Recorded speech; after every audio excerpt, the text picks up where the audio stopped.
කොහොමද CSS ඔයගලගේ web page එකකට add කරගන්නේ කියලා. මේකදී CSS ඔයගලගේ වෙබ් පේජ් එකට ඇඩ් කරගන්න පුළුවන් ක්‍රම තුනක් මම කියලා දෙනවා. inline, embed, external කියන ක්‍රම තුන තමයි ඒ තුන. මේකදී මම මගේ වෙබ් එඩිටර් එක හැටියට Dreamweaver use කරනවා. මුලින්ම මම කියලා දෙන්න හදන්නේ inline කියන ආකාරයට කොහොමද CSS එකක් ඔයගලගේ වෙබ් පේජ් එකට ඇප්ලයි කරගන්නේ කියලා. මේ තියෙන්නේ මම කලින් හදාගත්ත වෙබ් පේජ් එකක්. මේකේ මේ මම කලින් මගේ පැරග්‍රාෆ් එකක් මම යොදාගෙන තිනවා. මේක දැන් මගේ බ්‍රවුසර් එකේ බලුවොත් ඔයගලන්ට පේනවා ඇති. මේක සාමාන්‍ය ෆෝමැට් එකක් නැතුව ඩිෆෝල්ට් ෆන්ට් වලින් තමයි මේක පෙන්වන්නේ. මට මේකට ඕන වෙනවා මගේ ෆන්ට්ස් ස්ටයිල් එකකට යොදාගෙන ඒකට කලර් එකක් දීලා ෆෝමැට් එකක් හදාගන්න. CSS වලින් කරන්නේ යම්කිසි වෙබ් වල අපේ ෆන්ට්ස් ඉමේජස් ඒ වගේ දේවල් වලට ෆෝමැට් එකක් අපි දෙන එක. අපේ වෙබ් පේජ් එක කියන්නේ ප්‍රොපර්ලි පෙන්න ගන්න අවශ්‍ය කරන වටපිටාව අපි සලස ගන්නවා එකෙන්. මුලින්ම මම මගේ බොඩි ටැග් එකට යනවා. මේ මගේ පැරග්‍රාෆ් එකට ඉන්ලයින් ස්ටයිල් ෂීට් එකක් දෙන්න. ඒ බොඩි ටැග් එක ඇතුලේ මම මගේ ස්පේස් කී එක පාවිච්චි කරලා Dreamweaver වගේ වෙබ් එඩිටර් එකක් ඔයගලන්ට පාවිච්චි කරනවා නම් තේරෙනවා නම් පාවිච්චි කරලා තියෙනවා නම් ඔයගොල්ලෝට දන්නවා ඇති. මේ වගේ සජෙෂන්ස් එයා දෙනවා අපිට අපි කරන්න ඕන දේ ගැන. මට මෙතනදී ස්ටයිල් කියන ඇට්‍රිබියුට් එක තමයි අපි CSS වලදී inline style sheet එකක් අපි ඇඩ් කරගන්නේ. මේකෙදි මම මුලින්ම මගේ fonts වලට font style එකක් දෙනවා. ඒකට font family කියන attribute එක මම යොදා ගන්නවා. මේකදී මගේ font එක වෙන්නේ Verdana කියන font එක. CSS style rule එකක් අපි ඉවර කරන්නේ semicolon එකකින්. ඊට පස්සේ මම ආයි space එකකින් මගේ දෙවෙනි style rule එක මම පටන් ගන්නවා. මෙතනදී මට මගේ font size එකක් හදා ගන්න ඕනේ. ඒ කියන්නේ font size කියන attribute එක. ඒකෙදි මගේ pixel 11ක් දෙනවා මගේ font වලට. ඊළඟට මට අවශ්‍ය වෙනවා කලර් එකක් මේ මගේ ෆොන්ට් වලට. ඒකෙදි මම ලයිට් බ්‍රවුන් වගේ යොදා ගන්නවා මගේ ෆොන්ට් එක විදිහට.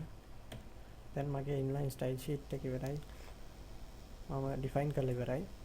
මේ කෝඩ් එකෙන් තමයි මේ ඉන්ලයින් ස්ටයිල් ෂීට් එක මගේ ටෙක්ස්ට් වලට ඇප්ලයි වෙන්නේ. දැන් මම මේක සේව් කරලා සේව් කරාම ඔයගොල්ලෝ ඩිසයින් view එකේ ඉන්නවනම් Dreamweaver වලදී මේ වෙනස්කම මේ වෙච්ච විදිහට ඒ වෙලෙම ඒක පෙන්නනවා. දැන් මම මගේ page එක refresh කරනවා. ඔයගලන්ට පේනවා ඉතින් දැන් ඒ අපේ editor එකේ පෙන්න වෙනස්කමම මේ අපේ default font එක වෙනස් වෙලා CSS inline CSS rule එකකින් හින්දා මේ page එකේ format එක හැදිලා තියෙනවා. ඔයගලන්ට මේක use කරන්න පුළුවන් inline style එකක් tag ඇතුළේ. ඒ කියන්නේ HTML සාමාන්‍ය tag ඇතුළේ paragraph වගේ font වගේ tag ඇතුළේ.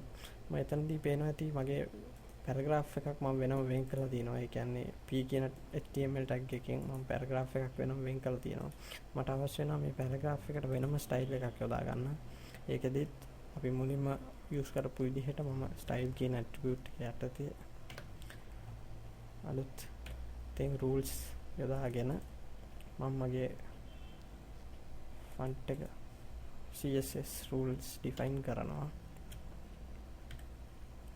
මේකෙදි වෙනසක් පේන්න ඕන නිසා මම ටිකක් වෙනස් values use කරනවා.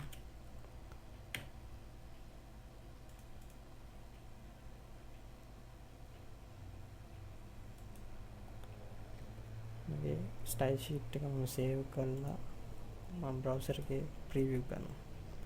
ඔයාලන්ට පේනවා ඇති මම කලින් යොදාගත්ත inline style sheet එකේ නෝ දෙවෙනියට යොදාගත්ත inline step ඒ කියන්නේ paragraph tag එකේ යොදාගත්ත inline style sheet එකනොත් සිදුවෙච්ච වෙනස්කම් දෙක මේ විදිහට ඔයගලන්ට tag ඇතුලේ inline style sheet define කරන්න පුළුවන්.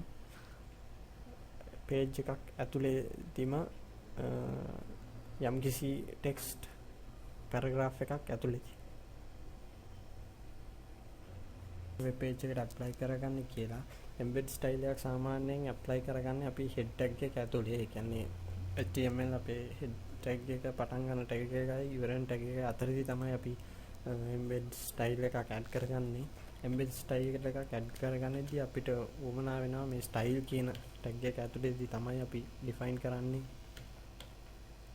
එම්බෙඩ් ස්ටයිල් ෂීට් එකේ රූල්ස් ටික. ඕපන් කරන ක්ලෝස් කරන ටැග් එක ඇතුලේ අතර මැද්දේ අපි අපේ ස්ටයිල් එක අපි ලියනවා. මෙතනදී මම ක්ලාස් එකක් යූස් කරනවා, CSS ක්ලාස් එකක් යූස් කරනවා පැරග්‍රාෆ් එකට රා කියලා. ඒක ඇතුළතදී මම මේ විදිහට මගේ ස්ටයිල් එක මම ඩිෆයින් කරනවා. මුලින්ම මට ඕන වෙනවා මට ෆන්ට් එකක් මගේ ස්ටයිල් එකට.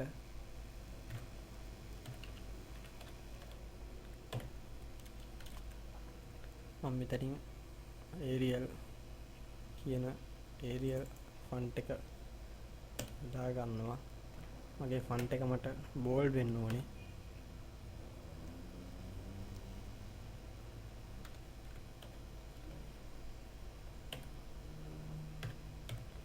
ෆොන්ට් weight කියන එක යටතේ මම මගේ ෆොන්ට් එක බෝල්ඩ් කරගන්නවා. මගේ ෆොන්ට් එකේ කලර් එක වෙන්නේ කොළ පාට. මගේ ෆොන්ට් සයිස් එකට මම දෙනවා පික්සල් 12ක්.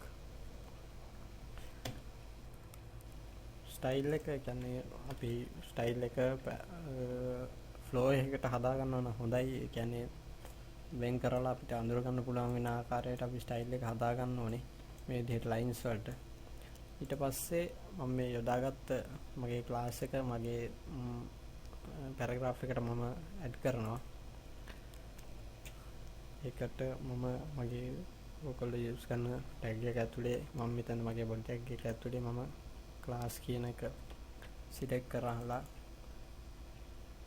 මම මගේ පැරා කියන ක්ලාස් එක මම මගේ ස්ටයිල් එකට ඇප්ලයි කරලා සේව් කරා. දැන් මේ වෙච්ච වෙනස්කම් මගේ ඩිසයිනින් view එකේ මට පෙන්නනවා. මට අවශ්‍ය විදිහටම මගේ ස්ටයිල් එක මට ඇප්ලයි වුණා. ඒක අපි ප්‍රීවියු කරනවා මගේ බ්‍රවුසර් එකේ. ඒ තියෙන්නේ ඒ ඇප්ලයි වෙච්ච ස්ටයිල් එක.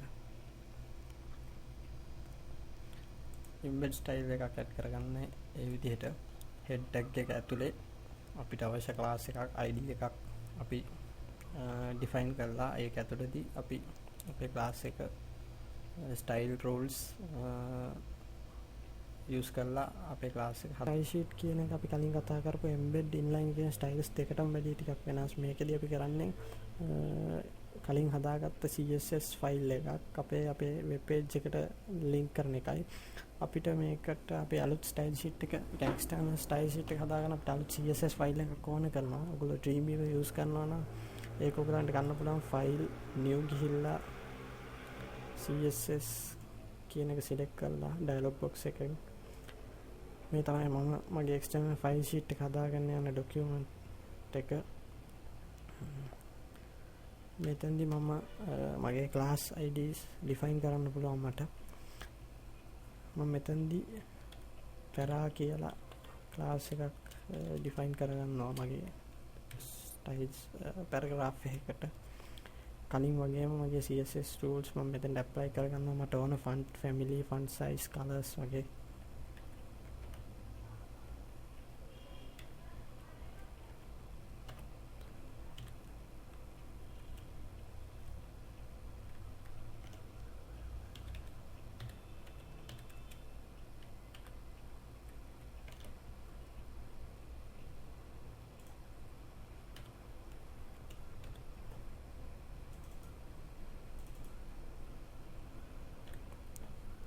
පස්සේ මම මේක පොඩි ෆෝමැට් එකකට හදා ගන්නවා.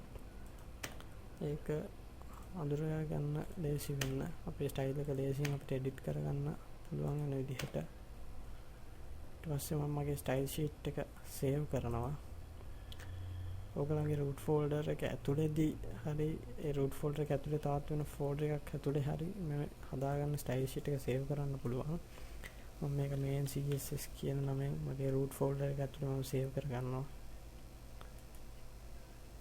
ඊට පස්සේ මම මගේ web page එකට ගිහිල්ලා මට දැන් මේක මගේ external style sheet එක මම link කරගන්න ඕනේ මට මේ page එකට. මේකේ head tag එක ඇතුලේ තමයි අපි external style sheet එක link කරගන්න ඕනේ. මෙතනදී head tag එක ඇතුලේ අපි link කියන HTML tag එක use කරලා අපේ external style sheet එක දැන් link කරගන්න යන්නේ. මෙතනදී link ඊට පස්සේ අපි rel කියන attribute එක යොදාගෙන rel කියන attribute එක යොදාගෙන අපි මෙතනදී rel කියන එකේ value එකට style sheet කියන එක දෙනවා. ඊට පස්සේ අපි href කියන attribute එක තෝරලා අපේ style sheet එකේ path එක program එකට පෙන්වලා දෙන්න ඕනේ. ඊට පස්සේ type කියන attribute එක යටතේ මේක text css කියන value එක තෝරලා අපේ link tag එක close කරනවා. මෙන්න මේ code line එකෙන් තමයි මම මගේ external style sheet එක මේ page එක link කරන්න යන්නේ. link rel style sheet කියන මෙන්න මේ code line එකෙන්. ඊට පස්සේ මම මගේ style එක apply කරගන්න ඕන තැනට ගිහිල්ලා page එකේ දැනට මගේ body tag එක ඇතුලේ තියෙන මේ paragraph එකට තමයි මට ඕන වෙන්නේ. body tag එක ඇතුලේ මගේ style sheet එකේ මම class එකක් define කරපු හින්දා මම මෙතනට දෙනවා class එකක්. මට අවශ්‍ය වෙන හින්දා මම class කියන attribute එක තෝරනවා. නැත්නම් id එකක් define කරොත් id කියන attribute එක තෝරගන්න වෙන්නේ. මම class කියන එක යටතේ මගේ para කියන class එක මම type කරනවා. ඊට පස්සේ මම මගේ page එක save කරනවා. දැන් මම මගේ මේ හදාගත්ත page එක මගේ browser එකේ render කරනවා. ඔයගලන්ට පේනවා ඇති මම අතන define කරපු මගේ external style sheet එකේ define කරපු class එකේ තිබ්බ values අනුව මගේ paragraph එක format වෙලා තියෙනවා. ඒ විදිහට අපිට external style sheet එක page එකට link කරගන්න පුළුවන්.